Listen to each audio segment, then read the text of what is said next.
The Xbox Games Showcase event that happened earlier today really gives new meaning to the term Terra-Flop.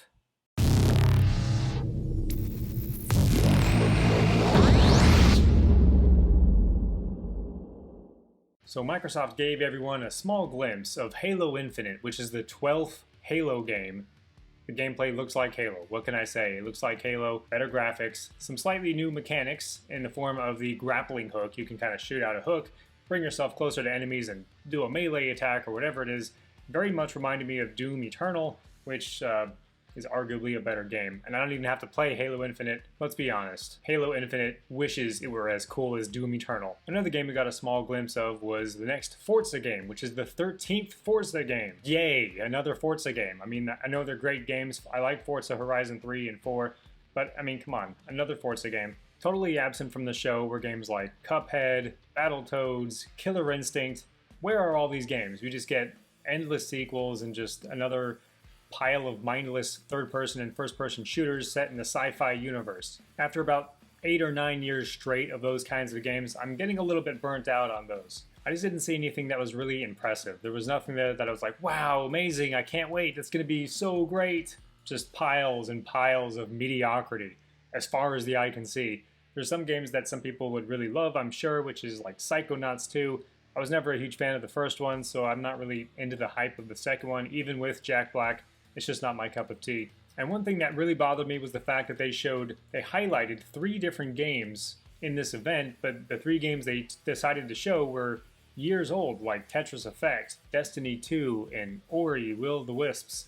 These are all great games, but they're all old. They're old news by today's standards, so it's like you don't want to churn up all these old games, even if they are enhanced for the new console. It's the same old game with better graphics. We still don't have a solid release date on the Xbox Series X console or the price tag. But there were 2 things in the show that really stood out to me. The 2 things that were the most positive for me, the biggest and best impact was the Medium. They showed more gameplay of the Medium where they have basically 2 worlds that are the same world, but they're different versions of the same world rendered in real time. You can switch between the 2. Where like some things and monsters are only visible in one world versus the other. I think that's a really, really cool concept, and I'm really looking forward to the Medium. Still my number 1 most anticipated game that they've announced throughout this whole thing. The problem I have with that is that they showed the Medium in the last game's showcase, and that was still my number 1 most anticipated title, and they show it again, although of course they show more of it in this showcase, but it's the same game. Let's see some new stuff. The other surprise announcement was Fable. They're making a new Fable game. Woo!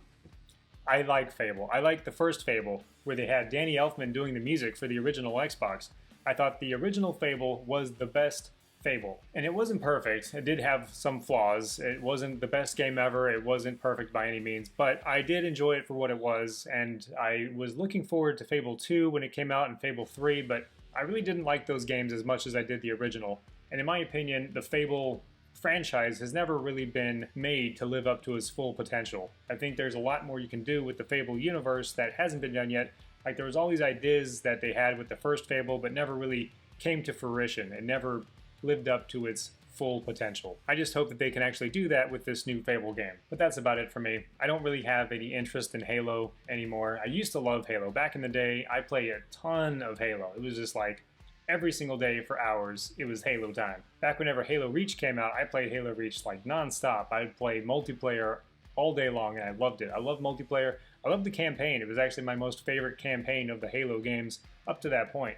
So I really, really enjoyed it, and it actually launched on my 30th birthday, if you can believe it. So it was really special, and it was the last Bungie-developed Halo game. So I did want to like Halo whenever 343 Industries started developing the Halo series. I tried Halo 4, I couldn't get through the campaign. I was just like, I'm done. Like, I had no interest whatsoever. After like 2 hours of playing through the campaign, I had no interest whatsoever in seeing the rest of the story. I wasn't interested in the gameplay. I just felt like the developer tried too hard to make it like Call of Duty, and that just turned me off immediately. So I never went back. I never played Halo 5, although I hear the multiplayer is quite good. I may give it a shot, but Halo Infinite does look like a good Halo game. It just doesn't look like something that really interests me anymore. Strangely, the coolest announcement that's come out over the last week is the spiritual successor to Jet Set Radio, or Jet Grind Radio, depending on how you want to say it. It's made by a company called Reptile Games, and the game itself is called Bum Rush Cyberfunk. Talk about a weird name, but you know what? It fits the theme, and it looks like the old Jet Grind radio. I love it. It looks great, like an updated version of it, and I'm all for it. I can't wait. And that is easily my top game, up there with the medium. It's that game and the medium, and that's it. Nothing else even comes close at this point.